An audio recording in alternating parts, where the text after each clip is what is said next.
শিক্ষাবিদ হযরত মাওলানা মোহাম্মদ শাহজাহান সাহেব এবং মঞ্চে উপবিষ্ট বিভিন্ন স্তরের উলামা ইকরাম এবং আমার সামনে উপস্থিত দিনদার মুসলিম মুওয়াহিদ ভাইয়েরা, পর্দার আড়ালে অবস্থানরত আমার মা ও বোনেরা, সকলের প্রতি ইসলামিক সম্ভাষণ আসসালামু আলাইকুম ওয়া রাহমাতুল্লাহ।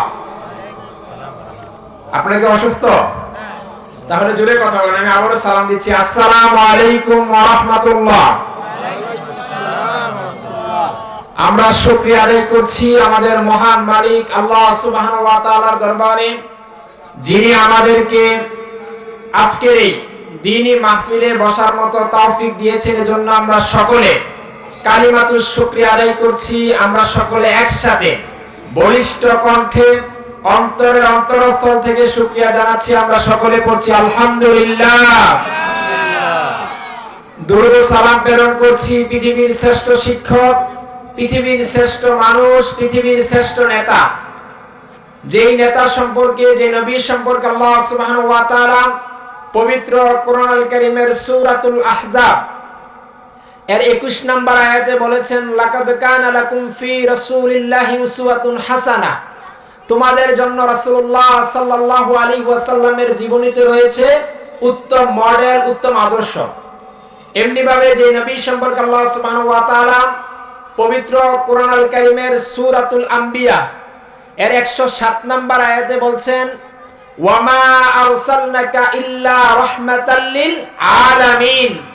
হে নবী, আমি আপনাকে গোটা বিশ্ববাসীর জন্য রহমত স্বরূপ প্রেরণ করেছি।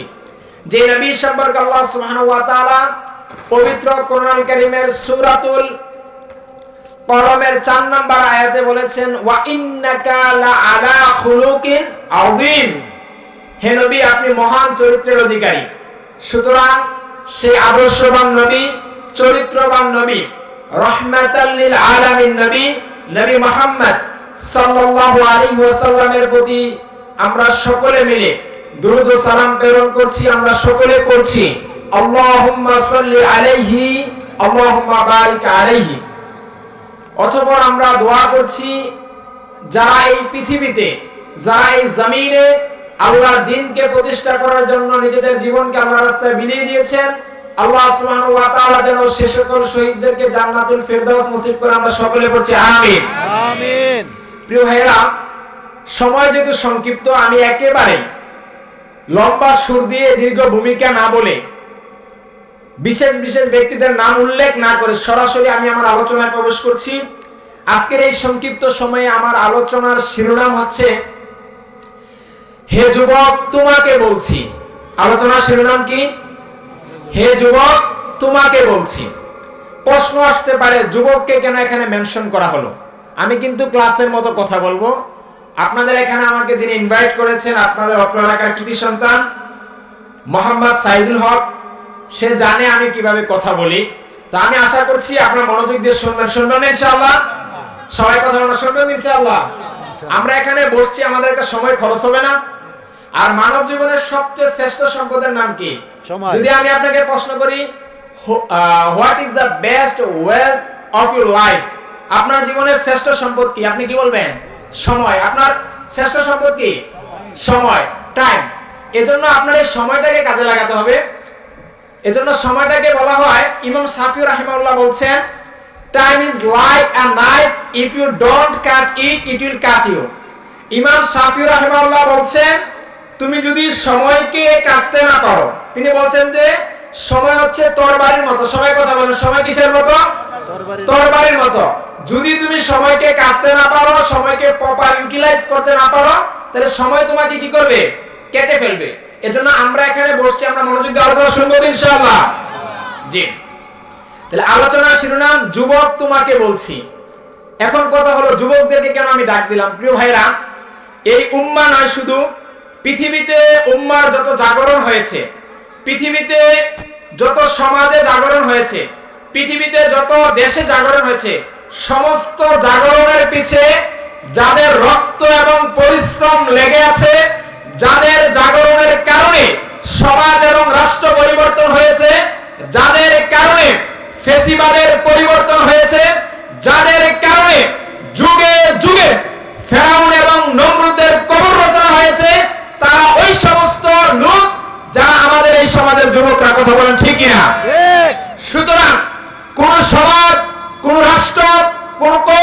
কোন বংশের যুবকরা যদি সচেতন হয়ে যায়, কোন সমাজের যুবকরা যদি দাঁড়িয়ে যায় সত্যের পক্ষে, ওই সমাজে কোন নাস্তিক, কোন মুরতাদ, কোন ফ্যাসিস্ট আর মাথা উঁচু করে দাঁড়ানোর সুযোগ নেই। কথা বলেন ঠিক কিনা?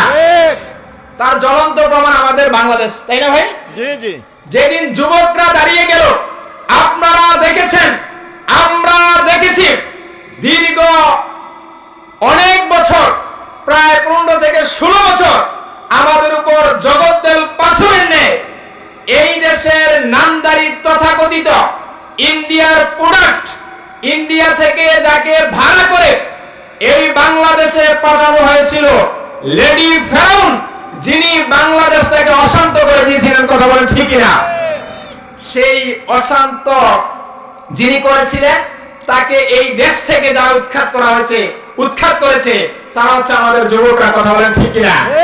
যুবকরা যদি সজাগ হয়ে যায়, বিশ্বাস করেন, ওই সমাজে লুণ্ঠন, ওই সমাজে রাজধানী সম্ভব না। প্রিয় ভাইরা, আমি 7:15 শুরু করেছি, 7:20 শুরু করেছি, আপনাদের সঙ্গীত হয়েছে, আমি কম সময় কথা বলে ছেড়ে দেব। দেখেন, আজকে যুবকদেরকে আমি কেন ডাকলাম? কারণ আমি বয়সে একজন কি যুবক, আমার এত এলম নাই, এত আমলও নাই যে আমার লম্বা একটা বয়স পেয়েছে, আমি অনেক আমল করেছি। আপনাকে আমি আমলিয়াতের কথা শোনাবো, আমি আমলিয়াতের কথা বলবো, এবং পাশাপাশি আমি চাই শুধু এখানকার যুবকরা না, গোটা বাংলাদেশের যুবকরা না, গোটা পৃথিবীর যুবকরা জেগে উঠুক। চান কি চান না?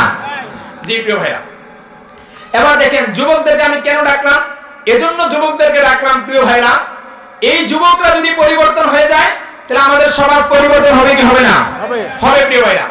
আজকে গোটা পৃথিবী জুড়ে মুসলিমরা মাইর খাচ্ছে কি খাচ্ছে না? খাচ্ছে না ভাই? গোটা পৃথিবী জুড়ে মুসলিমরা মাইর খাচ্ছে।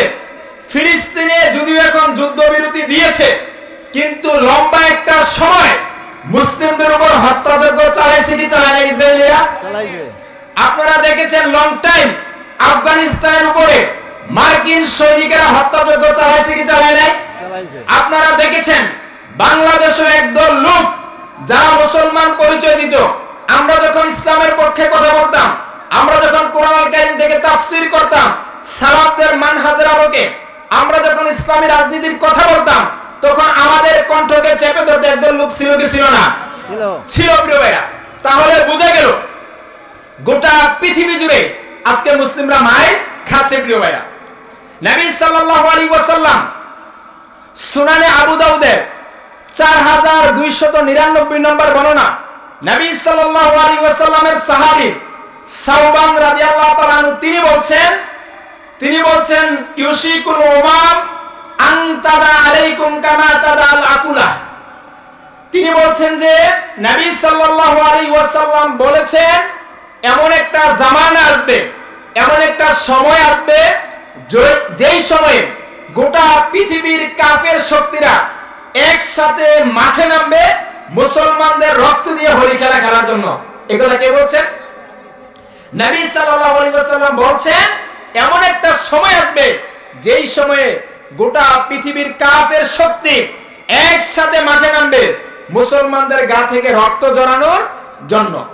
নবী সাল্লাল্লাহু আলাইহি ওয়াসাল্লাম বলছেন, কাফেরেরা এমন ভাবে মুসলমানদের দিকে ধেয়ে আসবে, এমন ভাবে মুসলমানদেরকে আক্রমণ করার জন্য আসবে, যেমন ভাবে ক্ষুধার্ত ব্যক্তিরা খাবারের প্লেটের দিকে আসে।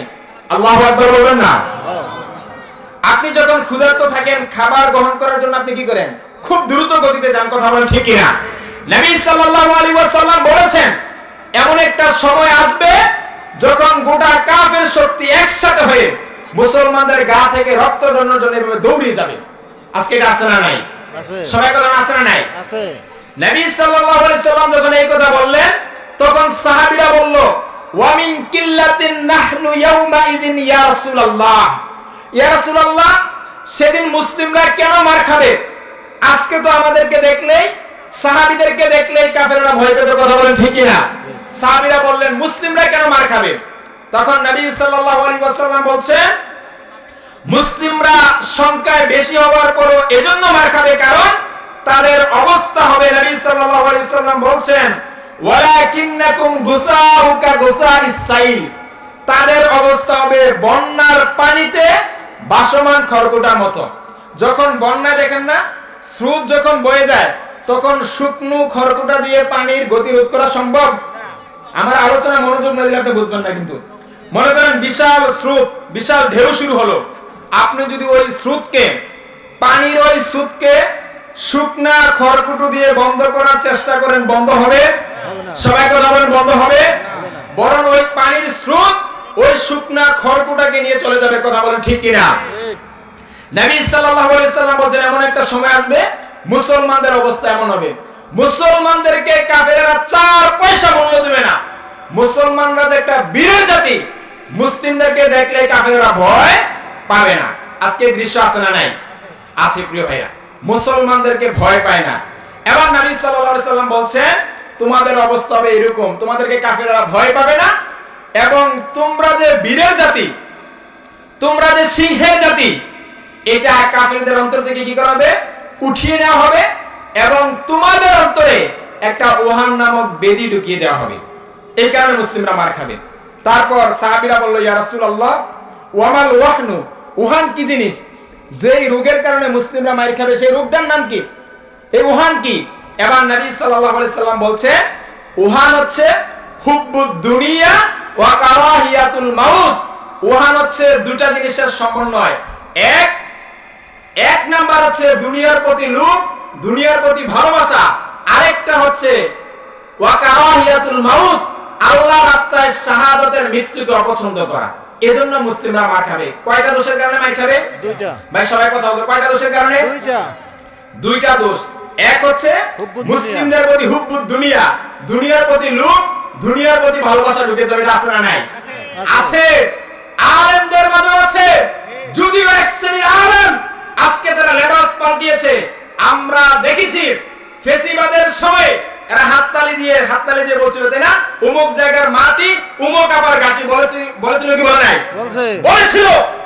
নবী সাল্লাল্লাহু আলাইহি সাল্লাম বলছেন মুসলিমরা মাইর খাবে এজন্য, কারণ ওই সময় মুসলিমদের আলেম যারা থাকবে, ওই আলেমদের মধ্যে একদল আলেম বের হবে, ওরা দরবারি আলেম, ওরা রাষ্ট্রীয় আলেম, এরা দুনিয়া পাগল হবে। কথা বলে ঠিক কিনা? নবী সাল্লাল্লাহু আলাইহি সাল্লাম বলেন মুসলিমরা মার খাবে যখন এদের ভিতরে দুনিয়ার লোভ ঢুকে যাবে। আরেকটা হচ্ছে এরা শাহাদাতের মৃত্যুকে অপছন্দ করবে। কিসের?